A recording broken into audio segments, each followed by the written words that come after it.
Hello guys, এমন একটা video নিয়ে আসছি। দেখো বাইটা কি বুদ্ধি লাগিয়ে দিল।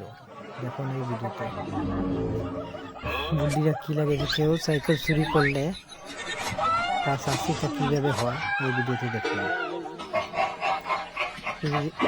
খতরনাক বুদ্ধি লাগিয়ে দিল বাইটা।